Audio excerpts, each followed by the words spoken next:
There's a garage that's got to come down, or a carport. Shouldn't be a whole lot to that. I'd like to salvage the good lumber, which there's a lot of good lumber here. Reuse some pieces if we can, but I'd keep whatever we salvage for any other projects I may come up with up here. Now I've changed the way I want to do this. Where I'd originally talked about putting a laundry room in there, it's just not enough depth. I need to bring the garage wall all the way out to this wall, so it lines up right here and comes straight out. I'm thinking I'll come out straight out about 25 feet. I'll put a door right here so you can come in and then go into the door. The laundry room will stay where it is. We'll come out 25 feet over here. We'll probably leave all this slab. I want to cut that bad edge off, get it where it's nice and thick, and we'll probably just re-pour something that goes out probably maybe 3 or 4 feet, probably 4 feet, and slopes it up properly with the right thickness, thickened edge there. And then I thought we'd come down here.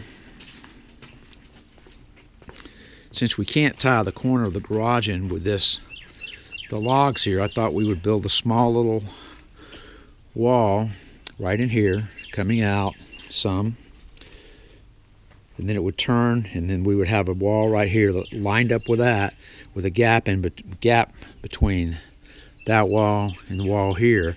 We'd make these logs match those logs, so there'd be a wall that comes in here, and we'd make this wall here rock.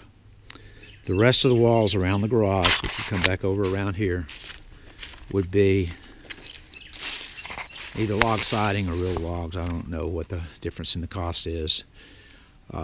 You can see how the pitch of the roof on one side would stay the same, and the other side it would get a lot shallower going out to the edge of the carport. And my only concern is that we have enough pitch for the shingles, so I guess we need to figure out a way to measure that. I don't have a level up here, so I can't do that. So that's probably going to drive this whole roof over that area. So, but back here, I wouldn't see any need to replace any of the beadboard back here, because this above us is going to get covered up. These two logs that are up there now, we could probably take those down and use pieces of them for repairs to some of the stuff up front, maybe. And then from here on, again, I think we would want to replace it. Obviously, replace all the fascia board. You can see the little piece where somebody's tried to add on to keep the rain from falling directly into those units. I want to tear that off. It's not really necessary. One of the big issues you probably have is being able to flash, figuring out how to flash into that chimney so that it doesn't leak. We'd obviously have to extend